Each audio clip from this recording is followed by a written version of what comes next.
5 years of perfect attendance, countless overtime shifts, salvaging disaster orders, and building the invisible backbone of Continental Express logistics. Today was supposed to be different. My 28th birthday, my first requested day off in 18 months. Instead, I'm staring at my manager Derek's contemptuous sneer as he crumples my vacation request. Birthday. That's a personal issue, not company business. This feels like a scam to get paid time off. Security escorts me out within minutes. They have no idea they just fired the only person keeping their $3 billion operation alive. My hands trembled as I sat in my Honda Civic outside the towering glass fortress of Continental Express Logistics. The security badge that had granted me access to every corner of this empire now lay useless on my passenger seat, deactivated the moment Derek Williamson decided my birthday was an inconvenience to his quarterly targets. 5 years. 5 years of arriving before dawn to untangle shipping disasters that threatened million-dollar client relationships. 5 years of staying past midnight when automated systems crashed and only my manual interventions could salvage time-sensitive medical deliveries. 5 years of being the human translator between corporate algorithms and real-world chaos. Derek had waltzed into his position 6 months ago, fresh from business school, with theories about operational efficiency, but zero understanding of how Continental actually functioned. His corner office overlooked the distribution center where I'd spent countless hours coordinating with drivers, warehouse supervisors, and client representatives who trusted me personally to solve their most critical problems. I thought about Tommy Rodriguez, the warehouse supervisor, who'd become my closest ally during the brutal holiday seasons. Tommy understood that behind every successful shipment was a web of relationships, backup plans, and institutional knowledge that no computer system could replicate. When pharmaceutical companies needed emergency insulin deliveries to rural hospitals, they called my direct line. When automotive manufacturers faced production shutdowns due to delayed parts, they bypassed the corporate help desk and contacted me personally. My phone buzzed with an incoming call from Continental's main number, then another, and another. I watched the screen light up repeatedly before finally switching the device to silent mode. For the first time in half a decade, Continental Express would have to solve their own problems. Inside the building, Derek was probably celebrating his decisive management action with Patricia Goldman, the senior vice president, who'd hired him based on his impressive presentation about streamlining human resources and eliminating redundant positions. Patricia had never worked a single shift on the warehouse floor, never talked a panicked client through a critical delivery crisis, never spent sleepless nights manually rerouting hundreds of trucks around unexpected weather disasters. The irony wasn't lost on me. Derek had fired me on my birthday for requesting the kind of work-life balance that his MBA textbooks probably advocated. But those same textbooks never explained how to maintain the delicate ecosystem of relationships and workarounds that kept a $3 billion logistics operation running smoothly. By noon, the first cracks appeared in Continental's facade of efficiency. Tommy texted me frantically. Automated routing system sent 50 trucks to Indianapolis instead of Jacksonville. Derek's following standard protocol, but clients are furious. What's the manual override code? I stared at his message, feeling a strange mixture of vindication and sadness. The override code lived in my head along with hundreds of other critical pieces of information that Continental had never bothered to document properly. They'd assumed I would always be there, always available, always willing to sacrifice my personal life for their corporate profits. My phone continued buzzing with increasingly desperate calls from the customer service department.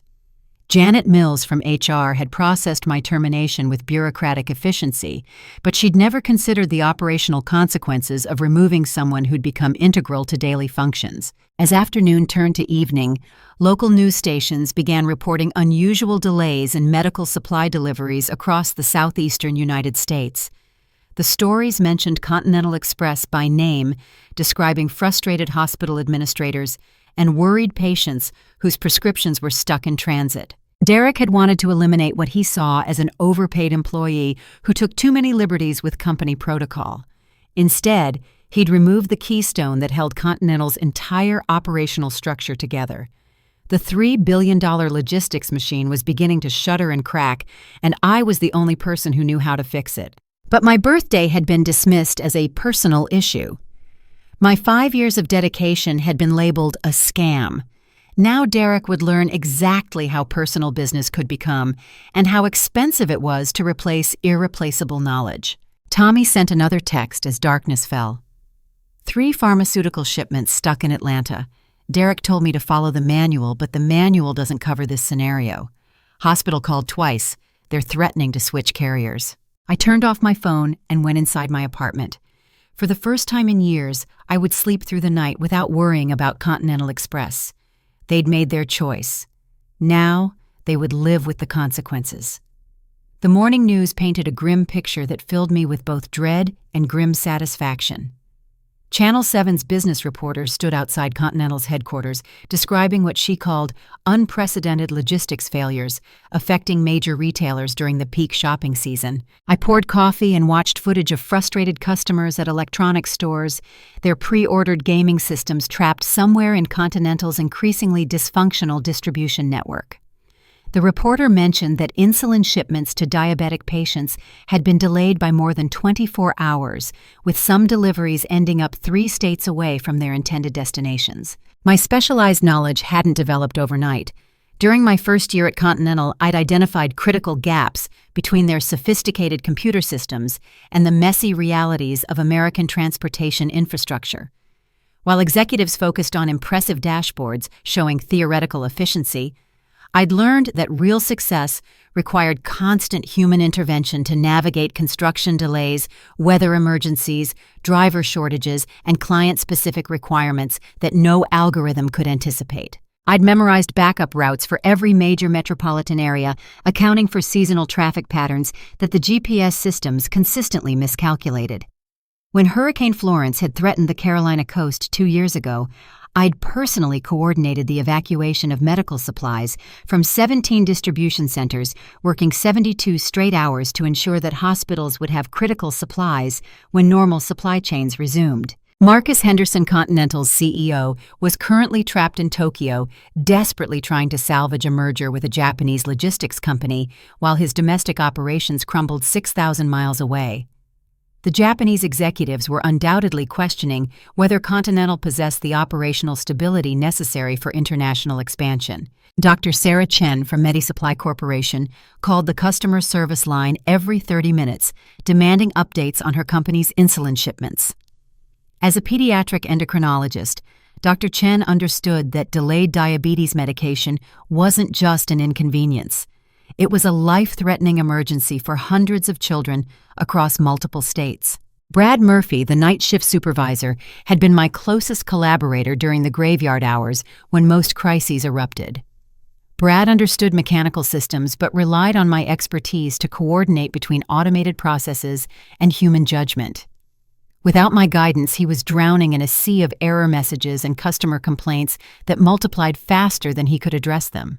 Lisa Park, the customer service director, faced an avalanche of angry calls from clients who'd never experienced service disruptions during my tenure.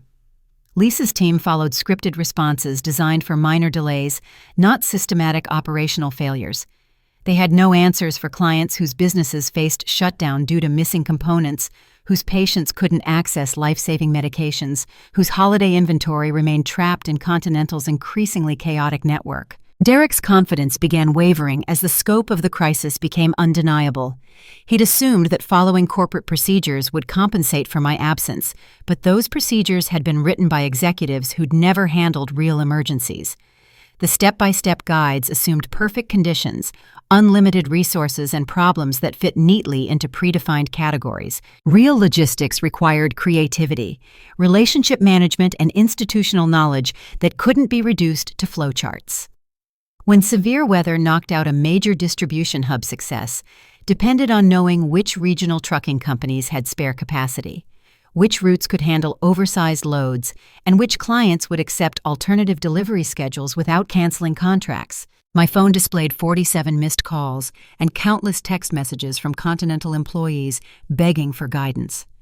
Amanda Foster from the planning department had witnessed Derek's increasingly erratic behavior as he struggled to maintain control. "He's screaming at everyone, blaming the computer systems, threatening to fire anyone who mentions your name," she texted.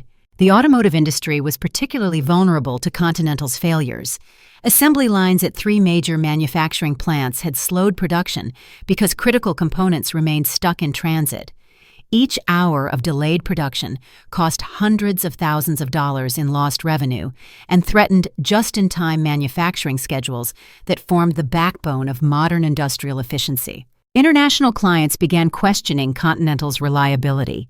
A German engineering firm canceled a multi-million-dollar contract after their precision machinery shipment was mistakenly routed to Alaska instead of Alabama.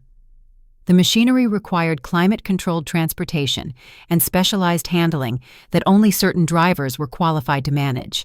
Details I'd coordinated personally for the past 3 years. Derek attempted to solve problems by hiring expensive consultants who lacked intimate knowledge of Continental's unique systems and client relationships. The consultants could read flowcharts and analyze data, but they couldn't replicate the trust I'd built with individual drivers, warehouse workers, and client representatives who'd learned to depend on my personal commitment to their success. As evening approached, social media erupted with complaints about Continental Express. Customers shared photos of empty store shelves, delayed medical treatments, and canceled business launches. The hashtag #ContinentalFail began trending as frustrated customers sought alternatives to what had once been America's most reliable logistics provider. The stock market noticed. Continental's share price dropped 12% in a single trading session as investors absorbed the scope of the operational crisis. Financial analysts who'd previously praised the company's technological sophistication now questioned whether Continental's leadership understood their own business model. I watched the coverage with mixed emotions. I'd never intended to harm innocent customers or patients who depended on Continental's services. But Derek's arrogance and Patricia's willful ignorance had created this disaster, not my absence. They'd chosen to see me as expendable without understanding what I actually contributed to their success. My birthday had become the catalyst for revealing how poorly Continental's leadership understood their own operation. Derek had wanted to demonstrate his authority by firing an employee he considered insubordinate.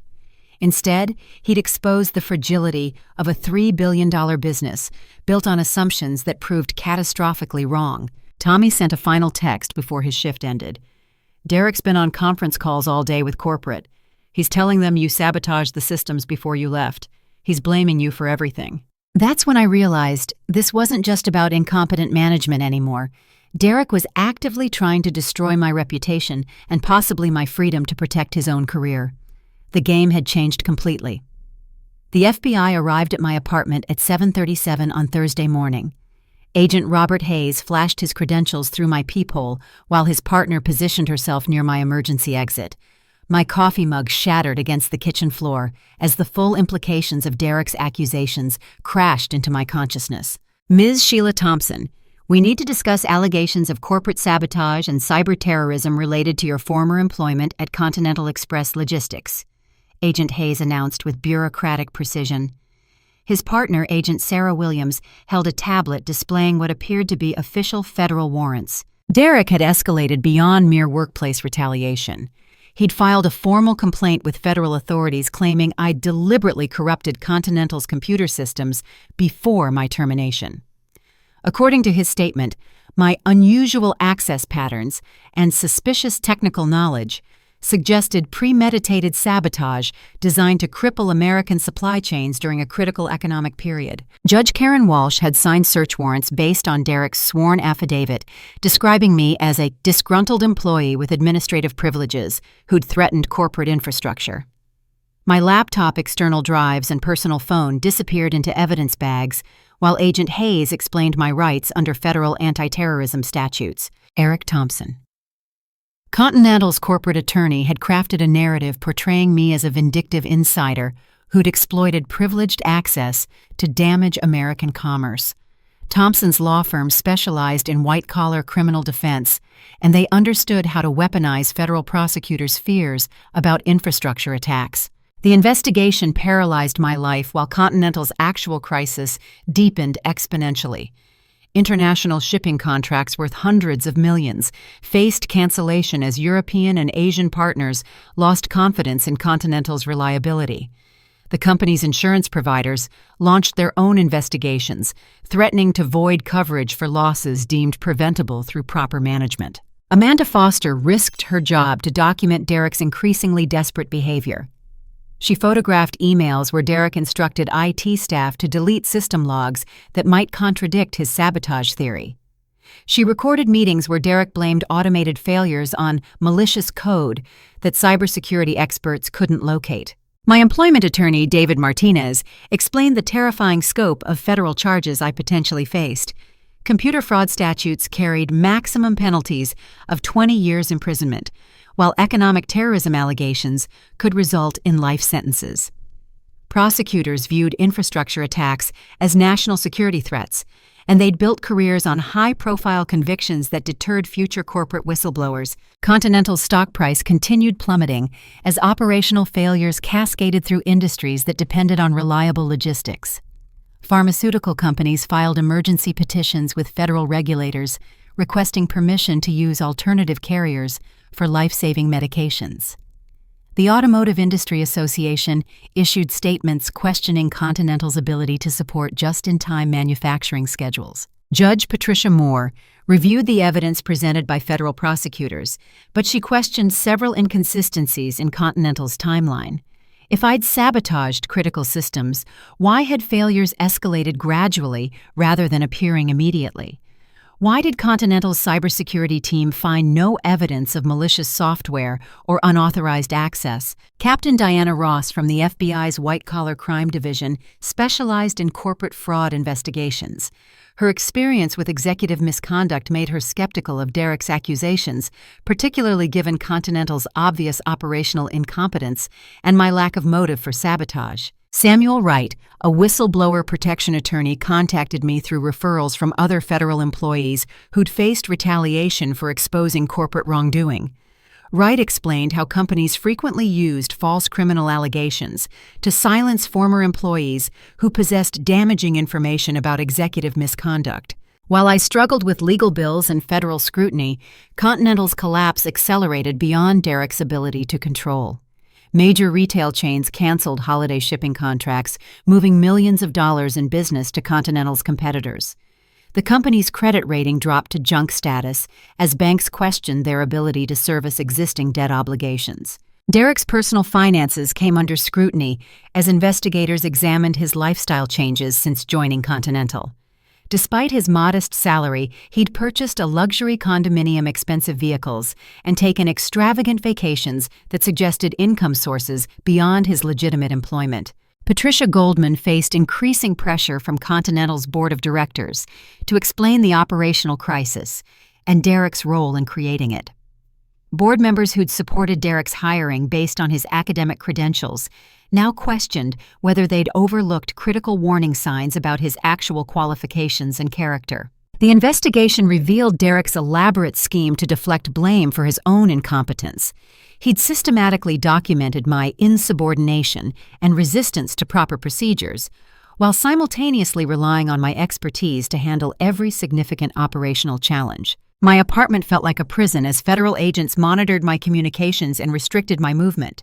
Derek had successfully shifted attention from Continental's management failures to my alleged criminality, buying himself time to implement increasingly desperate cover-up strategies.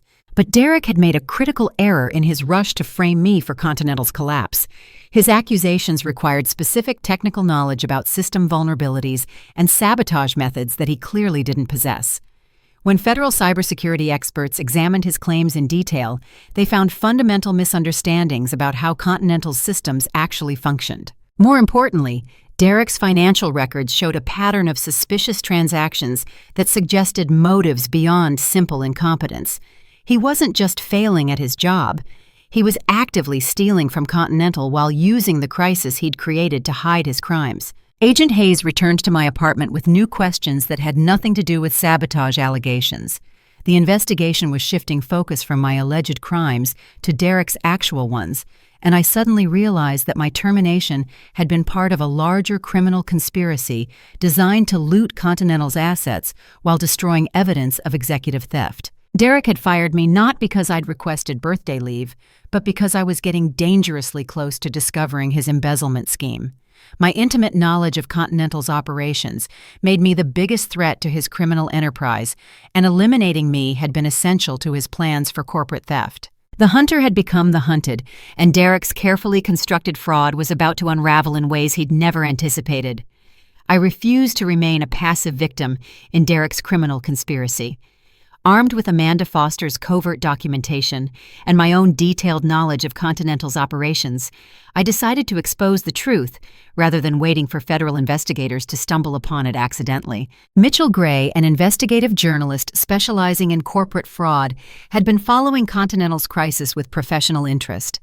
His articles for the Wall Street Tribune had exposed several major embezzlement schemes, and his reputation for thorough research made corporate executives fear his attention. I contacted Gray through encrypted channels providing evidence that Derek's sabotage allegations contradicted basic facts about Continental's computer systems. My technical documentation showed that the operational failures resulted from management incompetence, not malicious interference. More importantly, I could prove that Derek had been systematically stealing from Continental while creating chaos to hide his crimes. Judge Patricia Moore, who'd initially approved search warrants based on Derek's accusations, agreed to review new evidence suggesting prosecutorial misconduct. Federal investigators had relied on Derek's sworn statements without conducting independent verification, and Judge Moore was disturbed by the apparent rush to judgment in a case with serious constitutional implications. Samuel Wright, my whistleblower protection attorney, filed motions demanding access to Continental's financial records and Derek's personal communications. Wright argued that Derek's criminal allegations were designed to silence a witness to ongoing corporate fraud, making my case a textbook example of retaliation against potential whistleblowers. The evidence against Derek was overwhelming once investigators looked beyond his carefully crafted narrative. His embezzlement scheme involved creating fake emergency repairs and charging premium rates to shell companies he'd established using false identities. Each fabricated crisis required expensive solutions that generated substantial kickbacks to Derek's hidden accounts. Continental's board of directors discovered the embezzlement during a forensic accounting review triggered by their insurance company's investigation. Derek had stolen over $12 million while deliberately sabotaging operational efficiency to create justifications for his fraudulent expenditures. I provided federal investigators with detailed documentation showing how Derek's theft had weakened Continental's infrastructure. He'd diverted money from essential system upgrades, employee training, and equipment maintenance to fund his personal enrichment. The operational crisis wasn't caused by my absence. It was the inevitable result of Derek's systematic neglect and criminal mismanagement. Captain Diana Ross from the FBI's White-Collar Crime Division praised my cooperation and apologized for the initial investigation's focus on false allegations. Ross explained that Derek's accusations had triggered automatic national security protocols, but subsequent investigation had revealed a classic case of corporate fraud disguised as terrorism concerns. Major clients filed lawsuits against Continental for breach of contract seeking damages for delayed shipments and damaged business relationships. The pharmaceutical companies were particularly aggressive, demanding compensation for patient harm caused by delayed medical supplies. These lawsuits created additional pressure on Continental's executives to cooperate with federal investigations. Derek attempted to flee to offshore accounts he'd established in preparation for his eventual exposure. His escape plan involved transferring stolen funds to banks in countries without extradition treaties, then disappearing before criminal charges could be filed. But Derek's technical incompetence extended to his criminal activities, and he'd left digital fingerprints throughout his money laundering operations. Federal agents arrested Derek at Miami International Airport as he attempted to board a flight to the Cayman Islands. His luggage contained falsified documents, substantial cash, and detailed records of his embezzlement scheme. Derek had apparently planned to frame me for his crimes, then disappear with Continental's stolen assets. The arrest generated national media attention as business journalists recognized the significance of a major logistics executive being charged with fraud and corporate terrorism. Derek's mugshot appeared on financial news programs alongside stories about Continental's operational collapse and my vindication. Mitchell Gray's articles revealed the full scope of Derek's criminal enterprise, including his collaboration with Patricia Goldman in several fraudulent schemes.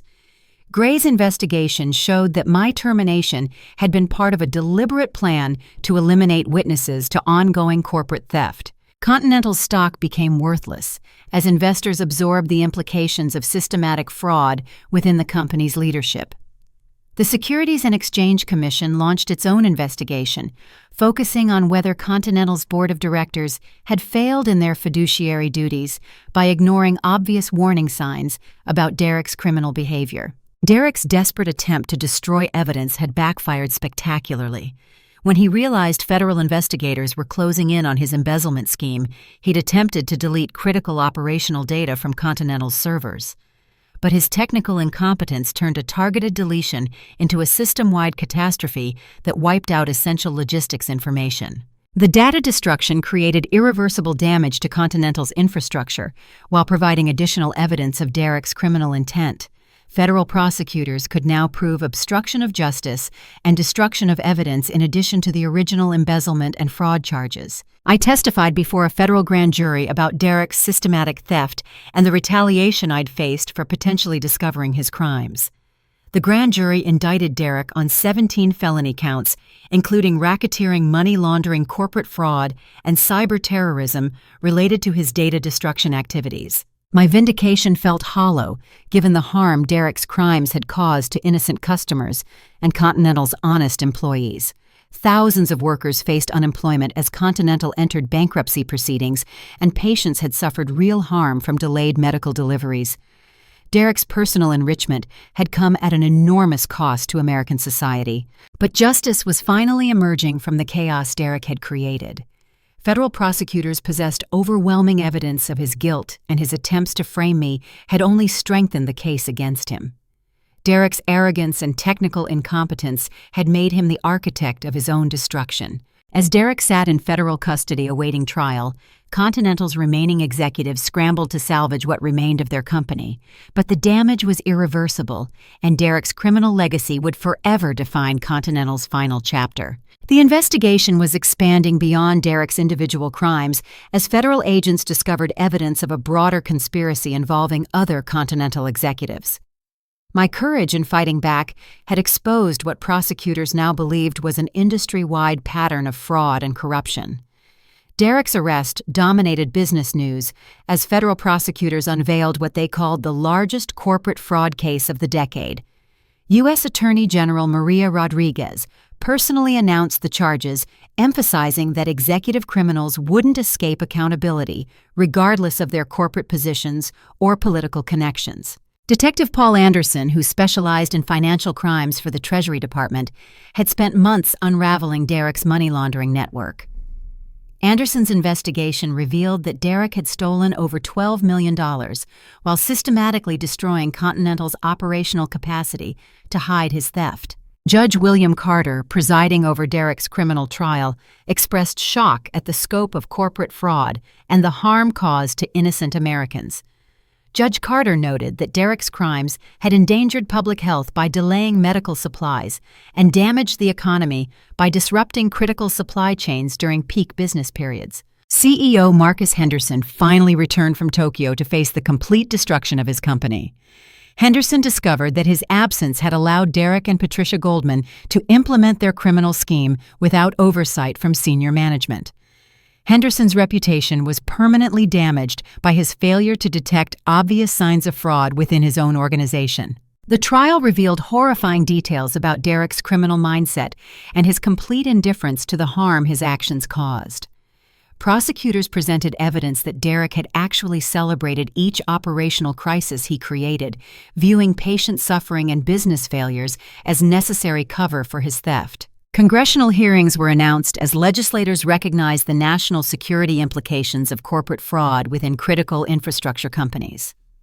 Representatives from both parties condemned Derek's actions and demanded new regulations to prevent similar crimes in other industries. Class action lawsuits multiplied as affected parties sought compensation for Derek's destruction of their businesses and livelihoods.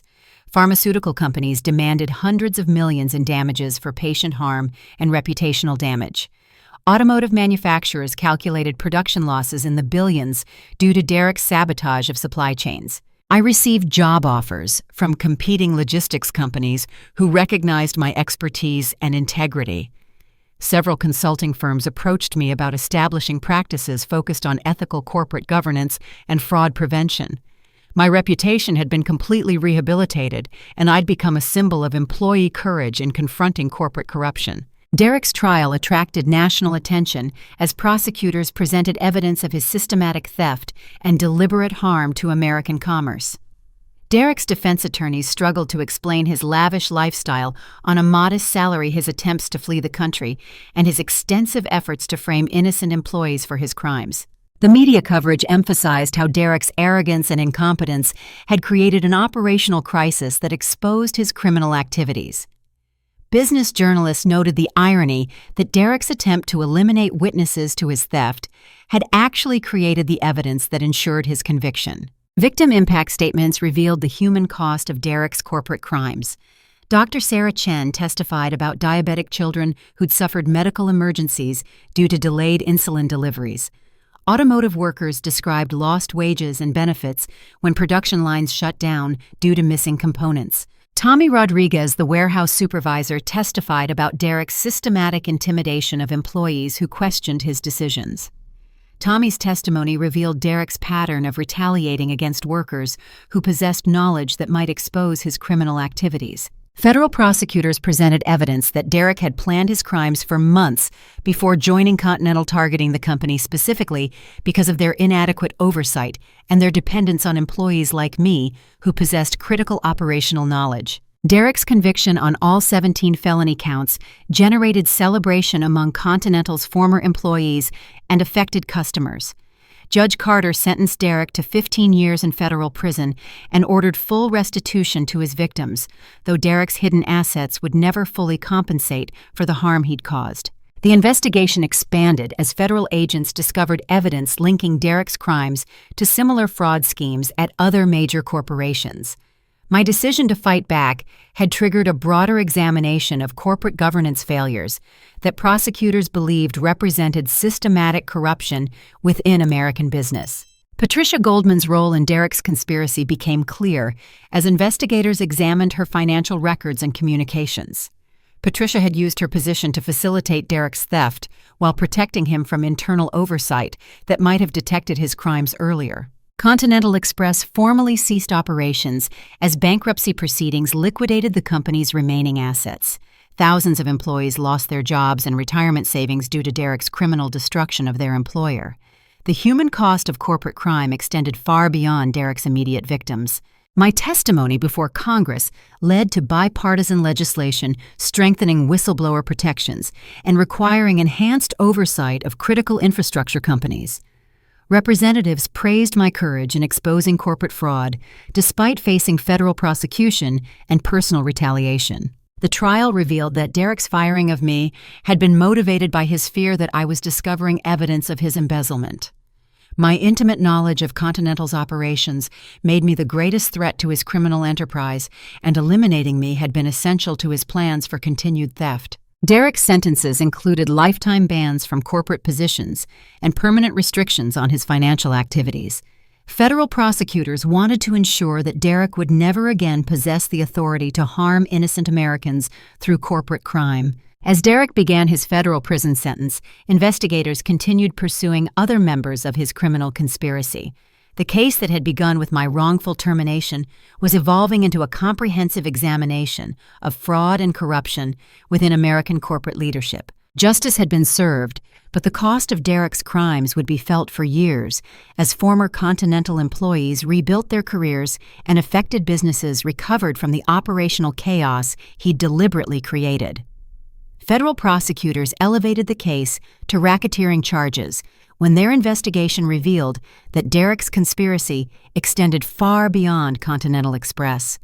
Attorney General Lisa Thompson announced that Derek, Patricia Goldman, and 3 other Continental executives had operated a criminal enterprise designed to systematically loot corporate assets while destroying evidence of their theft. Judge Robert Chen, presiding over the expanded RICO case, noted that this represented one of the most sophisticated corporate fraud schemes in American legal history. The defendants had created an elaborate network of shell companies' offshore accounts and fraudulent transactions designed to steal hundreds of millions from multiple corporations while avoiding detection. FBI Director Mark Johnson assigned additional resources to the investigation as agents discovered that Derek's network had infiltrated 6 major logistics companies across the United States. Johnson emphasized that corporate fraud of this magnitude threatened national economic security and required the full resources of federal law enforcement. Senator Patricia Williams, chair of the Senate Commerce Committee, announced comprehensive hearings into corporate governance failures that had allowed such extensive fraud to operate undetected.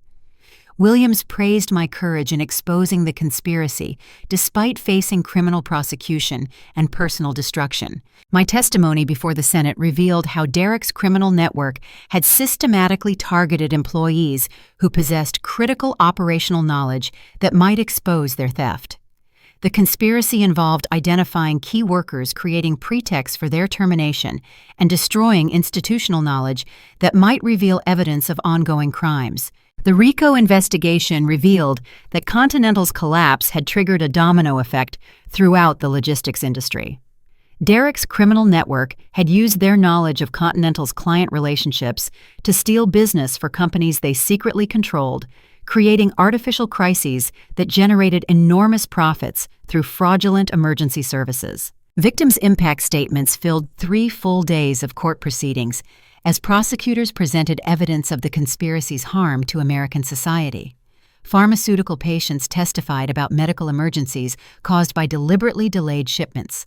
Small business owners described bankruptcy and lost livelihoods due to sabotaged supply chains. Derek's assets, along with those of his co-conspirators, were seized under federal forfeiture statutes. The recovered funds would be used to compensate victims and fund enhanced oversight of critical infrastructure companies. Derek's luxury properties vehicles and offshore accounts were liquidated to provide restitution. Congressional testimony led to the passage of new legislation strengthening corporate oversight and whistleblower protections. The Corporate Accountability and Transparency Act required enhanced background checks for executives at critical infrastructure companies and created new federal crimes for corporate sabotage. Continental's dissolution triggered investigations at 6 other major logistics companies where Derek's network had operated similar schemes.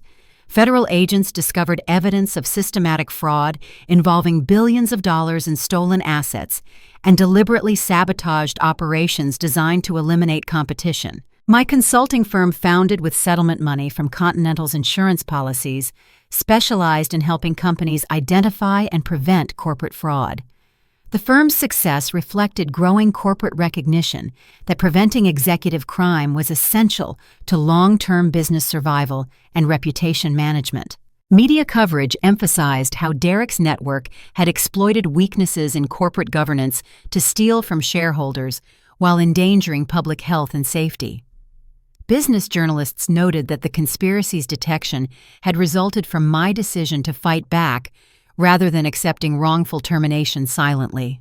Derek's co-conspirators faced sentences ranging from 8 to 12 years in federal prison, with lifetime bans from corporate positions and permanent supervision of their financial activities. Federal prosecutors wanted to ensure that none of the conspirators would ever again possess the authority to harm innocent Americans.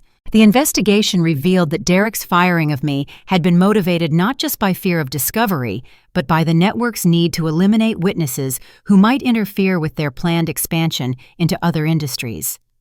My knowledge of logistics operations made me a threat to their broader criminal enterprise. International implications emerged as investigators discovered that Derek's network had defrauded foreign companies and violated international trade agreements. European and Asian law enforcement agencies requested assistance in pursuing related crimes in their jurisdictions. Patricia Goldman received a 12-year sentence and forfeiture of all assets acquired through the conspiracy. Her testimony against Derek revealed the full scope of their criminal partnership and led to additional charges against other Continental executives who'd participated in the fraud. Industry-wide reforms were implemented as companies recognized the vulnerability of their operations to similar criminal conspiracies.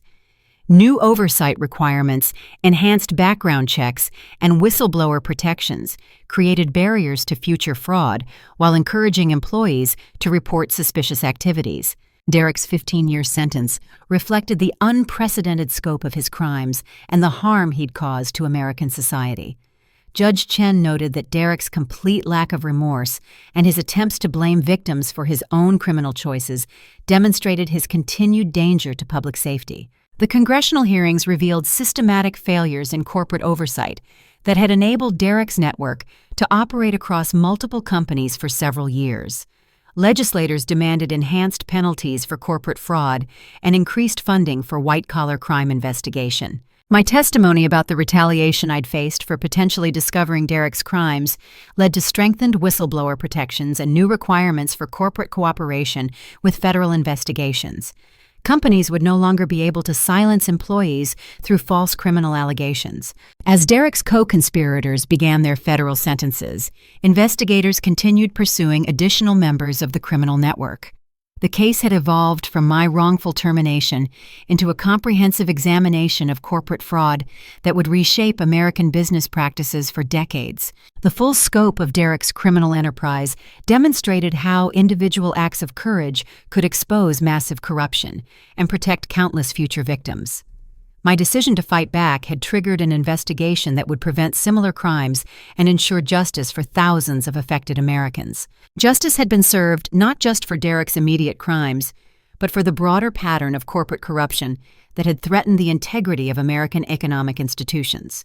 The reckoning was complete, and the reforms that emerged would protect future generations from similar predatory schemes.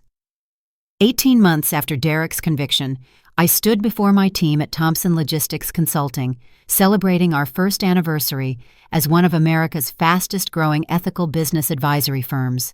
The irony wasn't lost on me that the worst day of my professional life had ultimately led to the most fulfilling chapter of my career. My business partner, David Chen, had been a federal fraud investigator before joining me to create a company dedicated to preventing the kind of corporate crime that had nearly destroyed my life.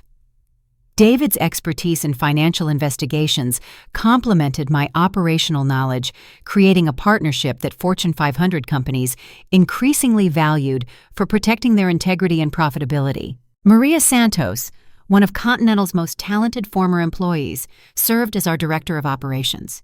Maria had witnessed Derek's systematic destruction of Continental's workforce and was passionate about building companies that valued employee knowledge rather than exploiting it.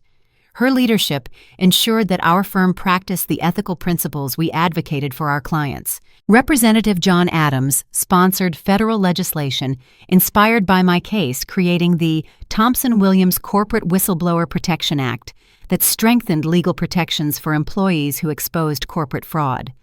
Adams noted that my courage in fighting false accusations had demonstrated the need for enhanced support systems for workers who risked their careers to protect public interests. Dr. Rebecca Martinez, a business ethics professor at Georgetown University, was writing a case study about my experience for use in MBA programs nationwide. Dr. Martinez emphasized how my story illustrated the importance of employee knowledge in corporate operations and the dangers of executive arrogance in dismissing worker expertise. Derek's final appeal was rejected by the Supreme Court, confirming his 15-year sentence and lifetime ban from corporate positions. Prison reports indicated that Derek remained unrepentant about his crimes, blaming his victims and the justice system for his circumstances rather than accepting responsibility for the harm he'd caused. Patricia Goldman had been released to a halfway house after serving 8 years of her sentence, but her lifetime ban from corporate positions meant she could never again hold positions of authority over other people's livelihoods. Her testimony during Derek's trial had revealed additional crimes that led to prosecutions across multiple industries. My consulting firm had grown to employ 47 people, including many former Continental workers who'd lost their jobs due to Derek's criminal destruction of their company. Our success demonstrated that ethical business practices weren't just morally correct, but also commercially viable in a marketplace that increasingly valued corporate integrity. Continental's former client base had largely shifted to our consulting firm's recommended logistics providers, companies we'd vetted for ethical leadership and operational competence. Our reputation for integrity had created trust relationships that generated sustainable business growth while protecting clients from future fraud. The pharmaceutical industry had implemented new oversight requirements for logistics providers, ensuring that medical supply chains couldn't be sabotaged by criminal executives. Dr. Chen's insulin delivery programs had been restored and enhanced with backup systems, preventing the kind of delays that had endangered patients during Continental's collapse. Automotive manufacturers had diversified their supply chains to prevent single points of failure, like those Derek had exploited. The industry's resilience improvements had created thousands of new jobs while reducing vulnerability to corporate fraud and operational sabotage. Industry-wide reforms had created new opportunities for ethical logistics companies while eliminating firms that relied on fraud or employee exploitation. The marketplace transformation demonstrated how individual acts of courage could generate positive changes that benefited entire industries. My personal transformation had been as dramatic as my professional success. The experience of facing false federal charges and systematic retaliation had taught me the importance of fighting for truth even when powerful interests opposed justice. I'd discovered strength and resilience I'd never known I possessed. The annual Continental Memorial Scholarship that my firm sponsored honored former Continental employees who'd lost their careers due to Derek's crimes. The scholarship program funded business education for workers seeking to rebuild their professional lives, ensuring that Derek's victims could pursue new opportunities despite their losses. Speaking engagements at business schools across America allowed me to share lessons about corporate ethics, employee rights, and the importance of institutional knowledge in complex organizations. Student responses indicated growing awareness of ethical responsibility among future business leaders. Federal agencies now consulted with my firm about preventing corporate fraud in critical infrastructure companies. Our expertise in identifying vulnerability patterns helped protect other industries from the kind of criminal conspiracies that had devastated Continental and its stakeholders. Derek's case had become required reading in business ethics courses, illustrating how executive arrogance and criminal behavior could destroy companies while harming countless innocent people. Academic analysis emphasized the importance of employee knowledge and the dangers of dismissing worker expertise. The broader investigation triggered by my case had resulted in 47 additional convictions across multiple industries with recovered assets exceeding $800 million. Federal prosecutors credited my initial courage in fighting false accusations with enabling the detection of widespread corporate fraud. As I prepared to celebrate my 30th birthday, I reflected on how different my life had become since that devastating day when Derek fired me for requesting time off. The personal attack that was meant to destroy my career had instead revealed my true calling as an advocate for corporate integrity and worker rights. My company's success had enabled me to hire Tommy Rodriguez as our warehouse operations consultant, recognizing his expertise and loyalty during Continental's crisis. Tommy's presence ensured that our firm maintained connection to frontline workers whose knowledge often proved more valuable than executive theories. The litigation surrounding Continental's collapse had concluded with substantial settlements for affected patients, workers, and business clients.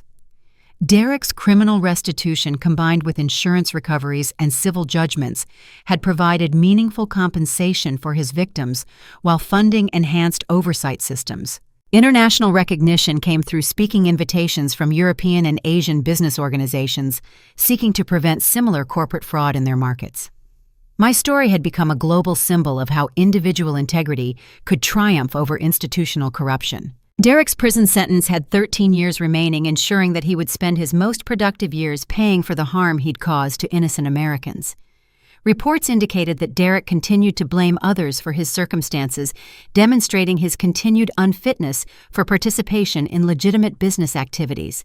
The transformation of American corporate culture following Derek's case had created new expectations for executive accountability and employee treatment. Companies increasingly recognized that respecting worker knowledge and maintaining ethical leadership were essential for long-term success and reputation management.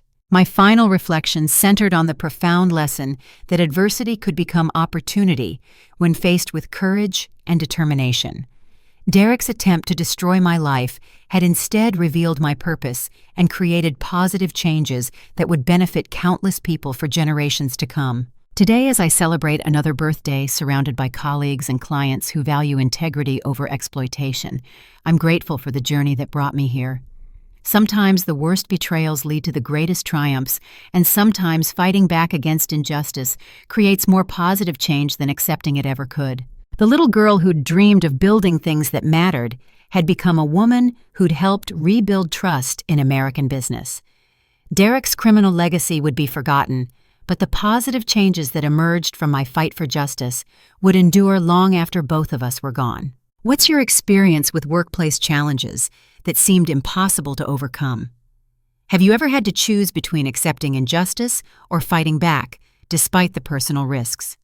Share your thoughts in the comments below, and don't forget to like this video if it inspired you to consider how individual courage can create positive change.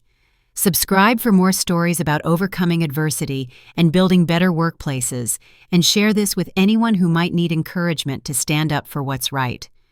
Thank you for listening, and remember that your knowledge and integrity have more power than you might realize.